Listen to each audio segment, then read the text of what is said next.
So we've seen two Democrats now express interest in joining the DOGE Caucus, saying that they want to talk about finding ways to cut government waste. Do you see an area of the government where you think the government could be more efficient and waste could be cut?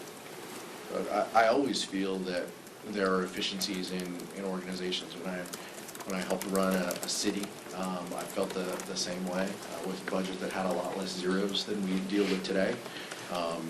Anytime you can root out inefficiencies, make things easier, reduce costs, in this case reduce the deficit, those should be principles and ideas that Democrats embrace.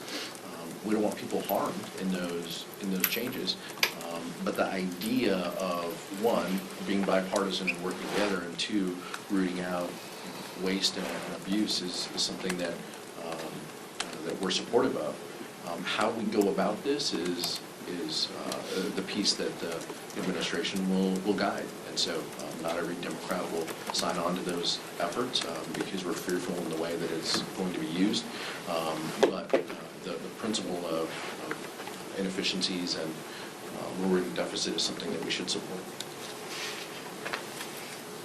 I had a similar question to him, but just to go further, what kind of role do you think Democrats should play overall in that conversation? And then more broadly, if you don't think that you all should be engaged directly on this matter, what are some alternatives to trying to get the debt under control?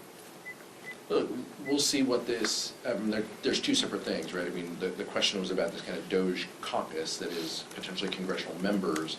There's a lot of caucuses around here, and many of them are bipartisan. The specific efforts that the incoming administration has highlighted, I don't know if those will be bipartisan. We don't know what structure that will take. That will be more formal kind of committee process. And so we'll see. The question is, we don't know. But the principle and the idea of efficiencies in government is something that we should be supporting where there are inefficiencies. And so that's a principle that we will continue to carry, and we'll see how the year unfolds. Chad?